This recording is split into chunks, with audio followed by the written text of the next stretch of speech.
चटपटी चटाकेदार रेसिपी बनके हमारी तैयार हो चुकी है और इसे देख के आप अंदाजा लगाओ ये सब्जी है कि दाल है और फिलहाल ये बनी किस चीज से है। तो शायद इसे देख के आप अंदाजा नहीं लगा सकते हो कि किस चीज से बनी है। चलिए मैं ही बता देती हूँ। तो ये बनी है तोरी और चने की दाल की रेसिपी। ये रेसिपी कैसी बनी है वीडियो में देखिए। प्यारे दोस्तों, आप सभी लोगों का हमारे किचन में स्वागत है। तो गाइस, आज हम अपनी रसोई में बनाने जा रहे हैं चने की दाल और तोरी की मसालेदार दाल। मसालेदार सब्जी भी कह सकते हो, मसालेदार दाल भी कह सकते हो। और ये एक ऐसी रेसिपी है कि इसे बनाने के बाद आपको दाल, सब्जी, चटनी, चोखा सबकी ज़रूरत इसी सब्जी में पूरे हो जाएगी। अलग से आपको कुछ भी नहीं बनाना है। जैसे कई बार होता है ना कि जब हम दाल बनाते हैं तो उसके साथ चटनी भी चाहिए होती है या सब्जी भी चाहिए होती है। हम सब्जी बनाते हैं तो कई बार साथ में दाल भी बना लेते हैं। जैसे सूखी सब्जी बनाए तो दाल के बिना नहीं चलेगी, ऐसा होता है ना। लेकिन हमारी ये जो सब्जी है, हमारी ये जो रेसिपी है, इसके साथ किसी चीज़ की ज़रूरत नहीं है। ये अपने आप में सबको एक साथ लेके चलने वाली रेसिपी है। इसमें दाल का भी असर है, इसमें सब्जी का भी असर है, चटनी चोखा का भी असर है। ये अपने आप में चटपटी सी रेसिपी है, आसान सी रेसिपी है, सिंपल सी रेसिपी है। बनाने का सबका अपना अपना तरीका होता है। तो आज मैं अपना तरीका आप लोगों के साथ शेयर कर रही हूँ और उम्मीद करूँगी कि आप लोगों को ये मेरा आसान सा सिंपल सा तरीका ज़रूर पसंद आएगा। और इस तरीके से अगर आप इस तोरी की रेसिपी को बनाओगे तो शायद आपको पसंद भी आएगी, ये सब्जी या दाल जो भी इसे कहो। गाइस, आज के टाइम पे ना बच्चों में अक्सर ये पाया जाता है कि बच्चों को हरी सब्जी बिल्कुल पसंद नहीं आती है। उन्हें तोरी नहीं खाना, घिया नहीं खाना, करेला नहीं खाना, भिंडी नहीं खाना, ज़्यादातर ऐसा ही होता है कि कुछ खाना ही नहीं होता है ना। तो इसीलिए थोड़ा सा तरीका चेंज करो, थोड़ा सा टेस्ट चेंज करो, ताकि बच्चों के अंदर भी हरी सब्जी का असर जाए। क्योंकि आज के टाइम पे बच्चों को हरी साग सब्जी खिलाना बहुत ज़्यादा ज़रूरी है। क्योंकि फास्ट फूड ने इतना असर अपना डाल दिया है बच्चों के अंदर कि बच्चे उससे बाहर निकल ही नहीं पा रहे हैं। तो ये हमारी जिम्मेदारी है, ये हमारा फर्ज है कि हम उन्हें कैसे खिलाएं, किस तरीके से खिलाएं और ज़रूर खिलाएं। तो चलिए हम शेयर करते हैं आपके साथ एक नया सा आसान सा तरीका, कैसे बनाएं तोरी और चने की दाल। चलिए अब हम शुरू करते हैं अपनी आसान सी चटपटी चने तोरी की रेसिपी।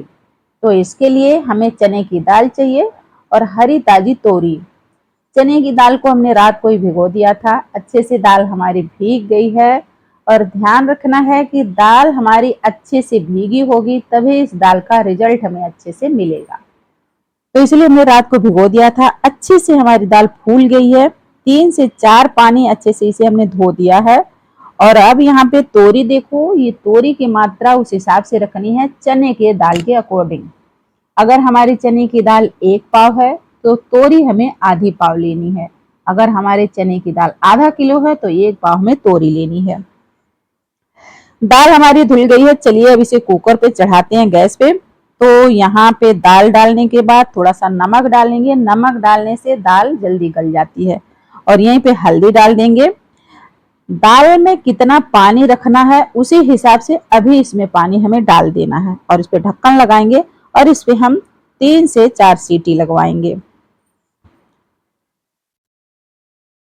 तोरी को हमने छील लिया है। तोरी में डबल लेयर का छिलका होता है। एक तो होता है जो हम चाकू से उतारते हैं जब हम तोरी की नॉर्मल सब्जी बनाते हैं, और ये होता है जो इसका मोटा वाला लेयर है, उसे हमें छिलनी से छीलना है। तो इस रेसिपी को बनाने के लिए हमने छिलनी का इस्तेमाल किया है ताकि इसकी मोटी वाली लेयर निकल जाए आसानी से। कुछ इस तरीके से देखिए, इसमें हरी हरी सी कहीं कहीं रह गई है, इतना रहेगी तो चलेगी, लेकिन वही वाली लेयर हमें निकालनी है, तब जाके ये रेसिपी चटपटी बनेगी। इसमें सब्जी और डालेंगे तो प्याज है, टमाटर, हरी मिर्च। अब हम इसे काट लेंगे।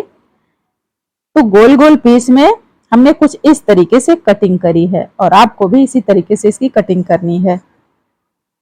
दाल की क्या हालत है अब हम देख लेते हैं। अच्छे से पकी है, जिस तरीके से हमें चाहिए वैसे ही पकी है या कुछ कम बेसी है।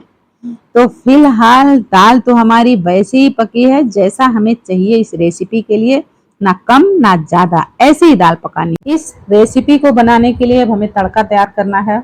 तो उस तड़के में हमें प्याज, हरी मिर्च को फ्राई कर लेना है। इस तरीके से इसका पेस्ट तैयार करना है।